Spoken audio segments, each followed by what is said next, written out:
Hey everyone, स्वागत है आप सभी का आप लोग का अपना यूट्यूब चैनल डिफरेंट क्लासेस में।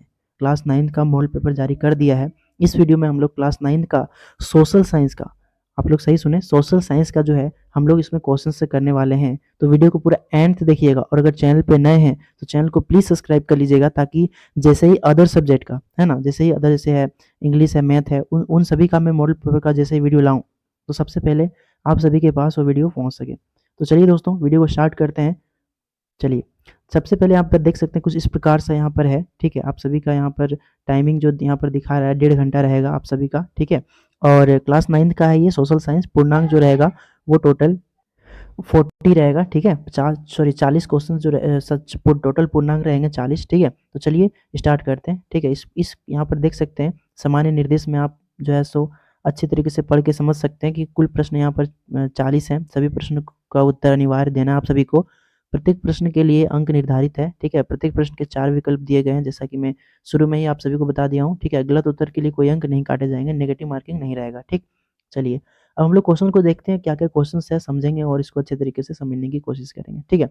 चलिए, पहला जो क्वेश्चन है आप सभी यहाँ देख सकते हैं कि पहला क्वेश्चन है कि जो जल भाग 3 ओर से स्थल भाग से घिरा हो उसे क्या कहते हैं। मतलब कि कोई भी जल भाग हो, जैसे कोई जगह है उसको 3 ओर से अगर घिरा है तो उसको क्या बोलेंगे, नदी, खाड़ी, झील या फिर सागर। तो उसको बोलेंगे जी खाड़ी, क्या बोलेंगे, खाड़ी, ठीक है। एक का आपका हो जाएगा option number B is the right answer, ठीक है।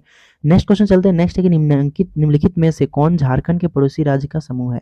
मतलब झारखंड के पड़ोसी राज्य का जो है इन 4 ऑप्शनों में से कौन है आपको बताना है, ठीक है। तो इसका जो पहला ऑप्शन है ना, बिहार, पश्चिम बंगाल, उड़ीसा, छत्तीसगढ़ और उत्तर प्रदेश, ये जो है वो झारखंड के पड़ोसी राज्य हैं, ठीक है। मतलब हाँ, पड़ोसी राज्य हैं। तो इसका 2 का आपका हो जाएगा ऑप्शन नंबर ए, इसका आंसर हो जाएगा, ठीक है।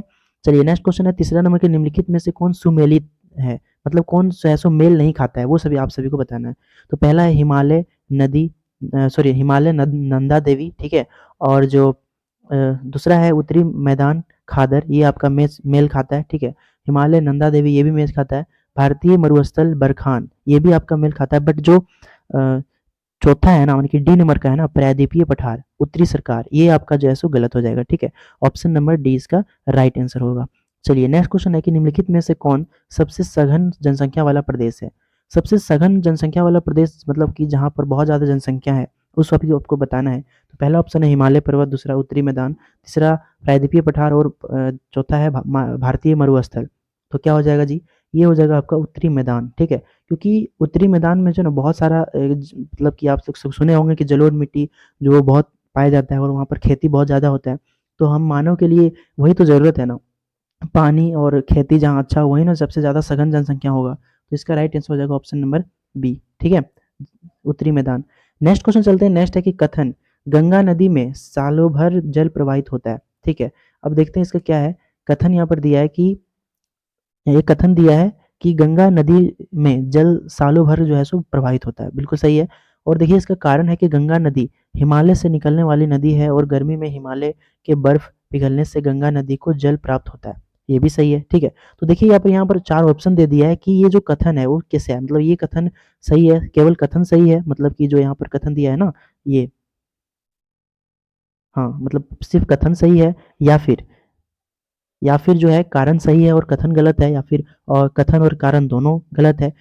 ऑप्शन डी जो है वो कथन और कारण दोनों सही है। तो यही आपका होगा राइट आंसर, ठीक है। क्यों, क्योंकि जो है हम सभी को पता है कि जो गंगा नदी है वो उसमें सालों भर जल प्रवाहित होते रहता है, कोई दिक्कत नहीं है। और इसके कारण में बोला है कि गंगा नदी के हिमालय से निकलने वाली नदियां हैं और गर्मी में हिमालय के बर्फ पिघलने से गंगा नदी को जल प्राप्त होता है, ये भी सही है। इसलिए इसका राइट आंसर हो जाएगा ऑप्शन नंबर डी, यानी कि कथन और कारण दोनों सही है, ठीक है। चलिए नेक्स्ट क्वेश्चन चलते हैं। नेक्स्ट हमारा है भारत में नदियों का महत्व किन क्षेत्रों में है, ठीक है। तो 6 का आपका आ जाएगा ऑप्शन नंबर डी, यानी कि सभी, ठीक है। सिंचाई, नौ संचालन, जल विद्युत, इनमें से सभी, है ना। महत्व है ना, सिंचाई करते हैं, नौका विहार करते हैं, और जल विद्युत उत्पन्न करते हैं हम लोग। तो उपरोक्त सभी हो जाएगा इसका राइट आंसर। चलिए नेक्स्ट क्वेश्चन देखते हैं। नेक्स्ट है कि भारत में मानसून के आगमन के साथ कौन सी ऋतु का आरंभ होता है। तो कौन सा होता है, तो 7 का हो जाएगा आपका ऑप्शन नंबर बी, यानी कि वर्षा ऋतु, ठीक है। सभी लोग को पता है वर्षा ऋतु। नेक्स्ट हमारा क्वेश्चन है कि जहाँ 200 सेंटीमीटर से अधिक वर्षा होती है वहाँ किस तरह के वन पाए जाते हैं। तो किस प्रकार के वन पाए जाते हैं? तो उष्ण कटिबंधीय सदाबहार वन, ठीक है। ऑप्शन नंबर ये इसका राइट आंसर हो जाएगा, ठीक है। चलिए नेक्स्ट क्वेश्चन चलते हैं कि प्रति 1000 पुरुषों पर महिलाओं की संख्या को क्या कहते हैं? तो क्या कहते हैं जी? तो 9 का आपका हो जाएगा ऑप्शन नंबर सी, यानी कि लिंग अनुपात। क्या कहते हैं? लिंग अनुपात, ठीक है। चलिए नेक्स्ट क्वेश्चन चलते हैं। नेक्स्ट है कि निम्नलिखित में से कौन जन्म दर का सही अर्थ है? तो 10 का आपका हो जाएगा ऑप्शन नंबर ये, यानी कि आपका एक वर्ष में प्रति 1000 व्यक्तियों में जितने जीवित बच्चों का जन्म होता है वही, ठीक है। 10 का आपका ये नंबर। नेक्स्ट क्वेश्चन चलते हैं कि 11वां क्वेश्चन, किसी देश में कानून बनाने का सबसे बड़ा अधिकार किसको होता है? तो वो होता है संसद को, ठीक है। भारत में भी जो कानून बनाता है वो संसद में ही बहस होकर बनता है, ठीक है। तो ऑप्शन नंबर हो जाएगा 11 का सी, ठीक। चलिए नेक्स्ट क्वेश्चन चलते हैं कि दक्षिण अफ्रीका में रंगभेद कब खत्म हुआ? आप सभी को पता है दोस्तों कि दक्षिण अफ्रीका जो है उसका इतिहास अगर आप पढ़ते हैं तो उसमें आपको पता चलेगा कि वहाँ काफ़ी रंगभेद हुआ है, मतलब कि कारे और गोले में जो है बहुत ही लड़ाइयाँ लड़ी गई है। तो उसमें जो है सो वो कब खत्म हुआ? तो वो हुआ था 12 का बी नंबर, यानी कि 26 अप्रैल 1994 को, ठीक है। 13वां क्वेश्चन देखिए, 13वां है कि लोकतंत्र जनता के द्वारा और जनता के लिए शासन है, यह परिभाषा किसने दी है? तो किसने दिया था? तो ये दिया था दोस्तों 13 का आपका हो जाएगा ऑप्शन नंबर ये, यानी कि अब्राहम लिंकन ने, ठीक है। अब्राहम लिंकन जो है वो ये परिभाषा दिए थे, ठीक। चलिए नेक्स्ट क्वेश्चन चलते हैं। नेक्स्ट है कि संविधान सभा की पहली बैठक कब हुई थी? तो संविधान सभा की जो पहली बैठक हुई थी ना, तो वो 14 का आपका हो जाएगा ऑप्शन नंबर ये, यानी कि दिसंबर 1946 में जो है वो संविधान सभा की पहली बैठक हुई थी। नेक्स्ट क्वेश्चन देखते हैं कि लोकसभा चुनाव के लिए भारत को कितने निर्वाचित क्षेत्रों में बांटा गया है? तो आप सभी को पता है कि निर्वाचन जो लोकसभा चुनाव है वो भारत को टोटल है ना 15 का आपका हो जाएगा ऑप्शन नंबर बी, यानी कि 543 जो है निर्वाचित क्षेत्रों में बांटा गया है। नेक्स्ट क्वेश्चन चलते हैं कि हमारा संविधान में हमें कितने मौलिक अधिकार प्राप्त हैं? तो हम सभी को पता है दोस्तों ये 6, यानी कि 6 मौलिक अधिकार जो है हमारे भारतीय संविधान में लिखित है, दिया गया है, ठीक। कौन-कौन सा आप लोग कमेंट कर सकते हैं, ठीक है। कौन-कौन सा जो है सो लिखित संविधान हम सभी को मिला है, आप लोग कमेंट कीजिए। नेक्स्ट क्वेश्चन देखिए, नेक्स्ट है कि निम्नलिखित में से कौन राजनीतिक कार्यपालिका का हिस्सा होता है? ठीक है, तो इसका हो जाएगा 17 का आपका दोस्तों हो जाएगा ऑप्शन नंबर सी, यानी कि गृह मंत्री।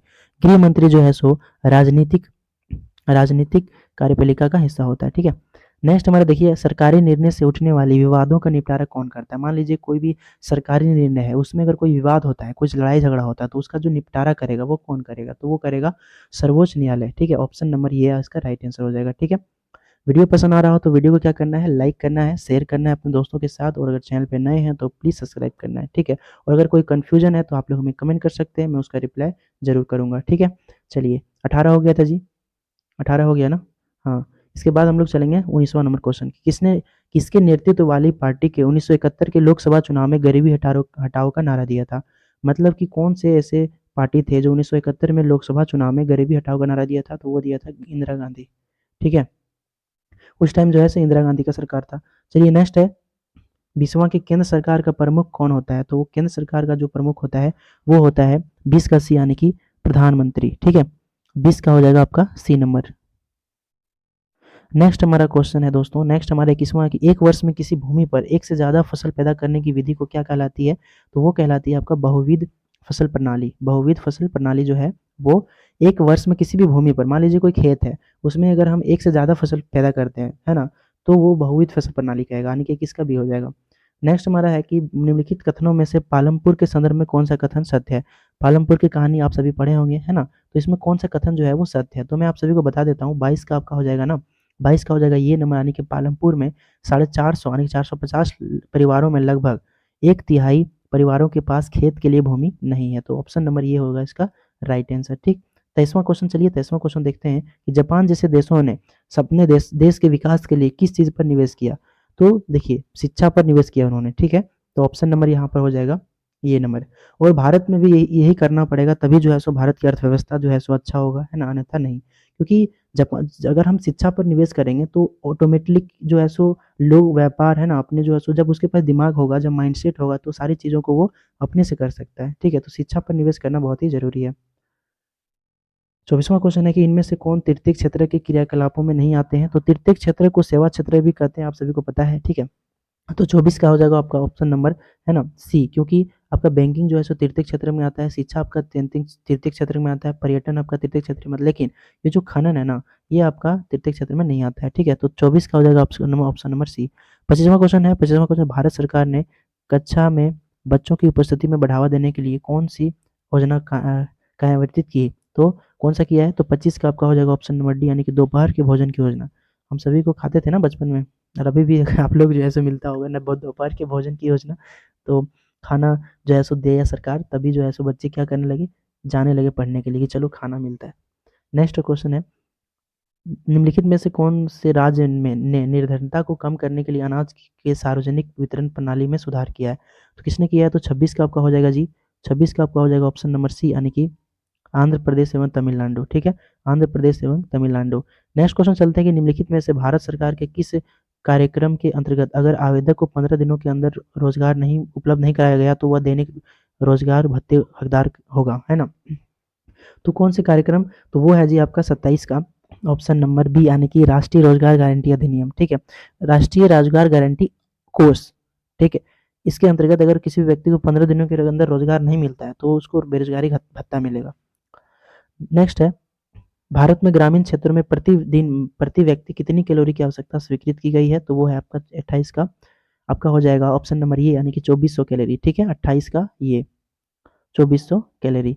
नेक्स्ट क्वेश्चन चलते हैं, नेक्स्ट है 29वां की, किसके माध्यम से सरकार द्वारा अभी प्राप्त अनाज, गेहूं और चावल के भंडार का बफर स्टॉक बनाया जाता है?